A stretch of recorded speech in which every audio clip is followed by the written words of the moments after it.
Os mitos, eu não sei se eles têm uma função, acho que não, né? Se a gente pensar em termos de, será que eles ordenam, tem uma função na sociedade? Talvez não, eu acho que os mitos são uma maneira de explicar o que está acontecendo por outras vias. Então, tudo que está sendo contado nos mitos está acontecendo na vida do dia a dia, mas por outros meios. Então, por exemplo, tem um mito em que uma mulher, ela leva uma facada e sai sangue, depois ela entra num lugar embaixo da terra, que é um chiqueiro, que é onde ela fica escondida, e isso remete de alguma maneira a esse ritual que eu tenho estudado, onde ela fica numa casinha de reclusão durante meses.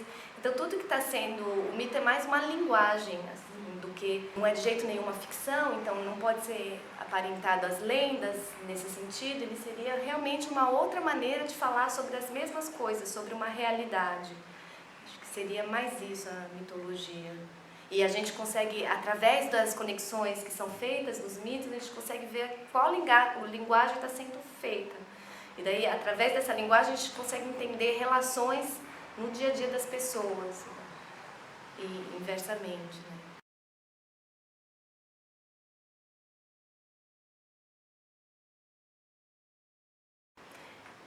Eu não sei por que eles existem, é difícil dizer, né? Mas eu acho que é uma outra maneira de formular uma filosofia. Os mitos passam, são pessoas que só tinham a comunicação verbal, então não tinham escrita, e isso é voluntário, de repente, né? Não é que elas eram menos evoluídas ou mais evoluídas, é que simplesmente tudo se passava oralmente. E ainda é o caso hoje. Eu acho que o mito é uma forma de aprendizado. As pessoas aprendem coisas sobre a vida delas, sobre os parentes. Então, por que existem mitos? Não sei, mas eu sei que eles também não têm uma utilidade em si, mas eles fazem parte de um modo de viver, que é o modo de viver dessas pessoas, que é diferente do nosso. Então, é diferente explicar com as nossas palavras por que existiria um mito, porque a partir do momento que a gente já está acionando as nossas palavras, a gente já está colocando um preconceito no que poderia significar para eles. Então, eu acho que é ouvir, né? A gente tem que ouvir esses mitos enquanto você está lá, na medida que eles são ouvidos pelas pessoas com quem a gente trabalha. É isso que eu acho que eu tento fazer, pelo menos. Se é importante para eles, então é importante para mim.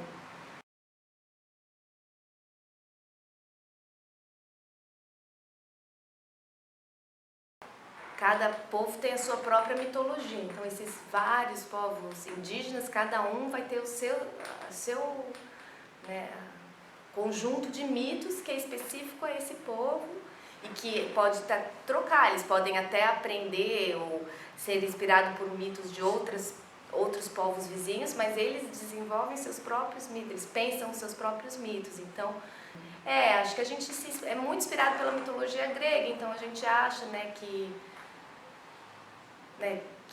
sei lá, acho que na Amazônia não é exatamente, a mitologia pra gente grega é uma coisa distante, não faz parte do nosso dia a dia, é uma coisa que pra gente faz pensar, mas nem tanto. Para essas pessoas não, para as pessoas com quem eu trabalho pelo menos, aquilo faz parte do dia a dia delas, faz parte da maneira que elas narram a própria história delas também.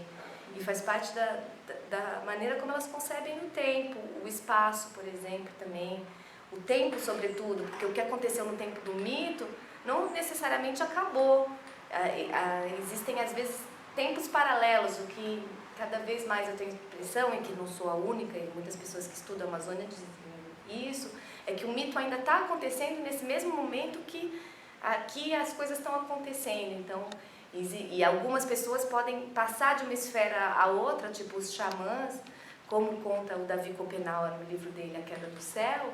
Ele conta que às vezes ele vê eventos do mito quando ele inala um pó chamado Iguana, ou ele sonha, ele vai para essa temporalidade. Então essa temporalidade, diferente do que é pra gente, ela não aconteceu no passado e ficou lá, ela continua acontecendo.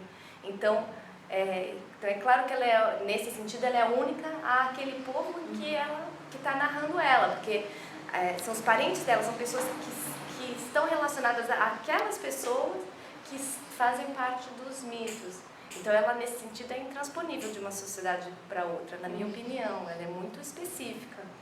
O que aconteceu nos mitos de Arauária que eu conheço são coisas que praticamente aconteceram com os parentes daquelas pessoas. É quase uma narrativa histórica nesse sentido. O que seria histórico para a gente. Então, o mito é acionado como história. O que é mito para ele seria história para a gente nesse sentido.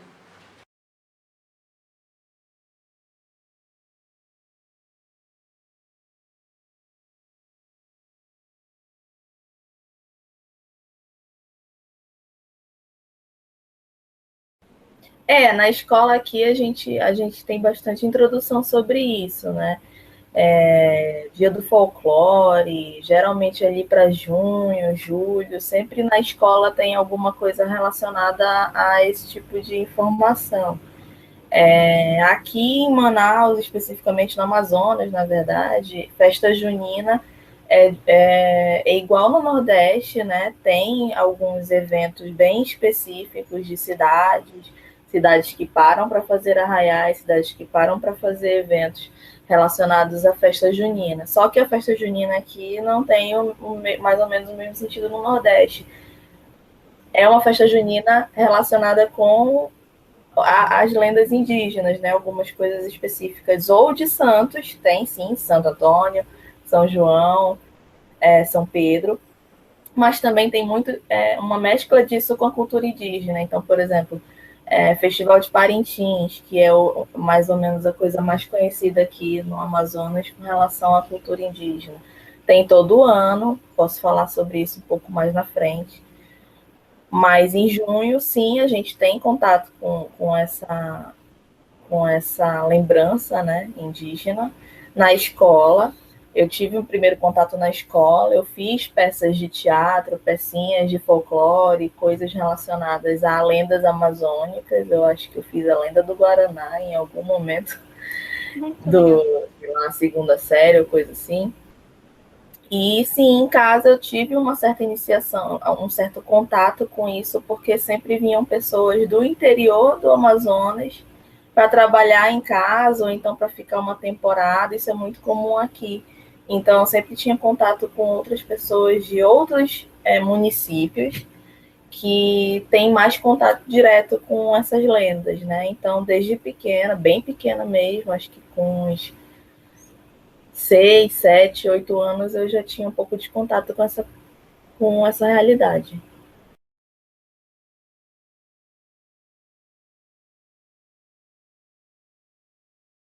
Não é restrito ao interior, não. Tem essas festas específicas aqui. Nas escolas se fala bastante, sim, nessas épocas, né? Junho, julho e em agosto, que é o dia do folclore, se não me engano, dia 22. Então tem muita correlação. Eles conversam bastante sobre isso com as crianças. E até aqui na cidade também tem um pouquinho de lendas, sabe? Tipo, umas coisas tipo sabe a loira do banheiro que talvez exista para vocês aí? Tem algumas histórias de cidade assim, né, que já vieram para cá, que a gente sabe que tem origem indígena, mas que acaba tendo um boatinho por aqui também, assim, na cidade grande. A cultura indígena está em tudo quanto é lugar para cá para gente, né? A gente come coisas que são muito tradicionais indígenas, né? Tá na nossa cultura. Até hoje a gente come um troço chamado tacacá. Pesquisem depois. Eu não tenho foto, não preparei nada para mostrar para vocês. Mas basicamente é uma sopa indígena. É um caldo de farinha de mandioca que tu mistura com uma folha que é o jambu, e aí mistura com camarão, dá uma sopa muito gostosa e é basicamente assim uma coisa que todo mundo vai comer sempre. Ah, vamos tomar um tacacá, é como se fosse tipo, vamos tomar uma cerveja, sabe? É mais ou menos assim.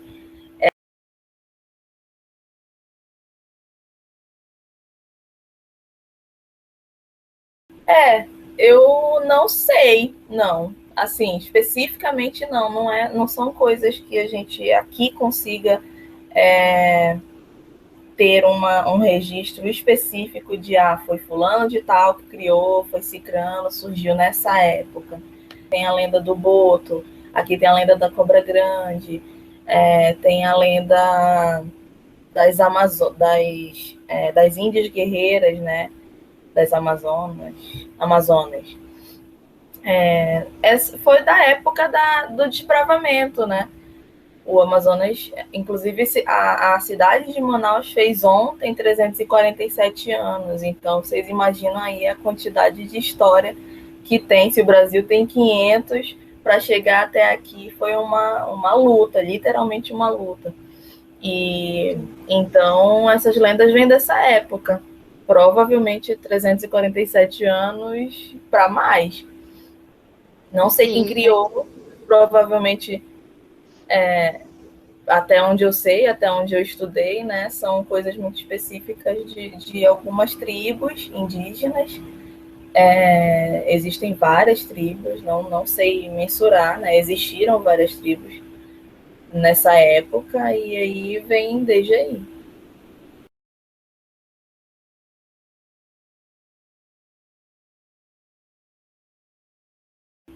Eu acho que para representar coisas mais palpáveis, né? Por exemplo, hoje a gente sabe que como a chuva funciona. Eu acho que eles não sabiam, então eu acho que era uma forma de fazer a representação de por que isso acontece, né? Tipo, de ter um pouco de explicação do porquê que algumas coisas aconteciam daquele jeito. Era a forma que eles tinham de, de explicar e de oralizar uma coisa que não dava muito para explicar naquela época, né? Então eu acho que uma forma de passar as histórias e também de explicar coisas que não se explicava. Sim. Colocar junto com a religião, colocar junto com a rotina, com a cultura das pessoas, né, naquela época.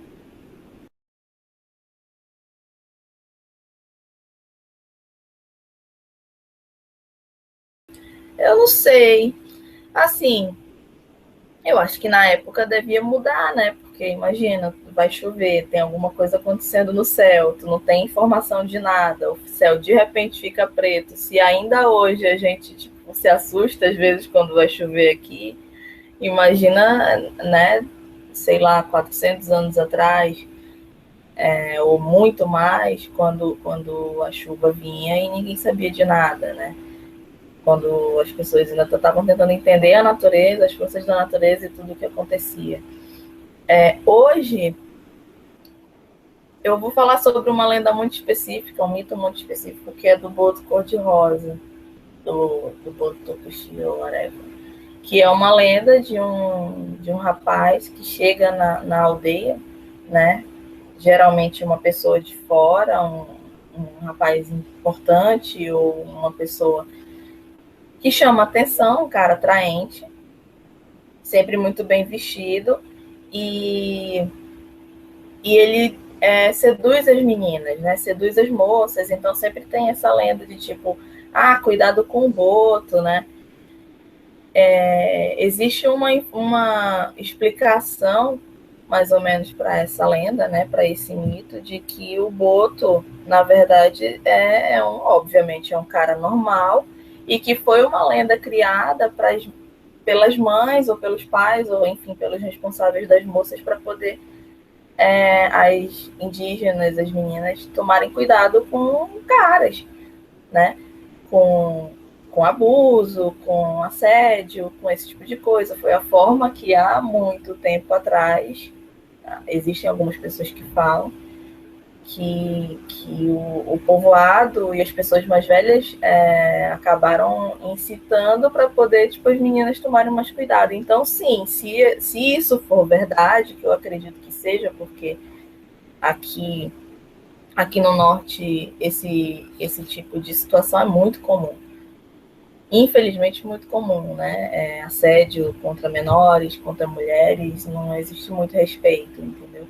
Então, eu acho que muda, porque se existe uma lenda que fala sobre isso e que um cara chega e te seduz, né? e isso te faz mal, e a lenda existe e a gente sabe que realmente existe na realidade esse tipo de situação, então acredito que sim, as lendas são feitas também para isso, para mudar um pouco a realidade, né?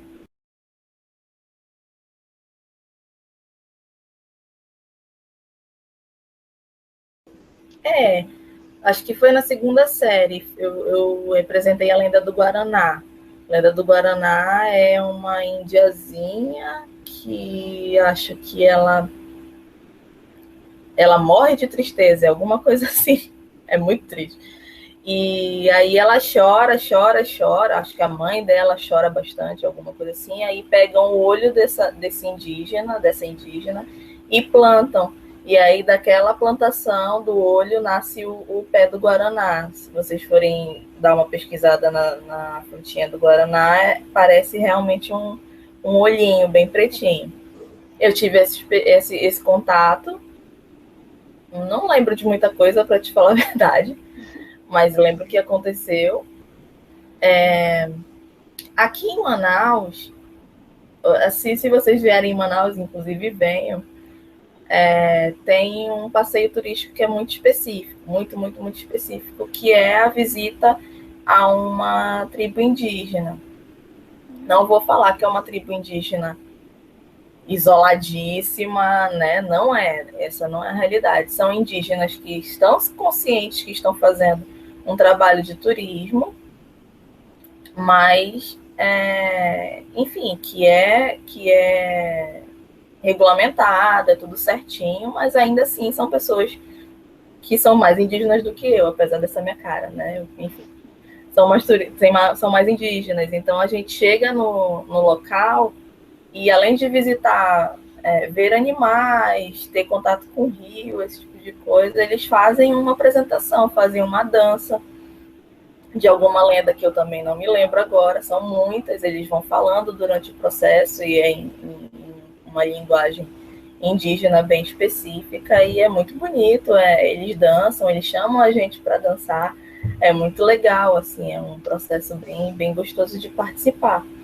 E assim, a gente pega um barco e a gente realmente chega numa aldeia, assim, sabe? A gente desce do barquinho, anda um pouquinho, tipo, tem a casinha, a oca.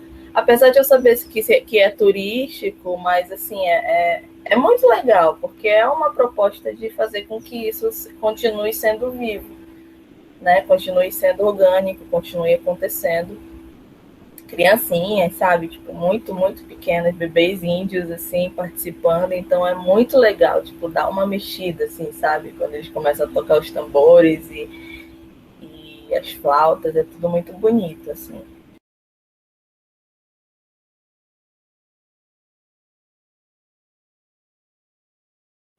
O do Boto tem essa questão, né, que eu falei ainda há pouco.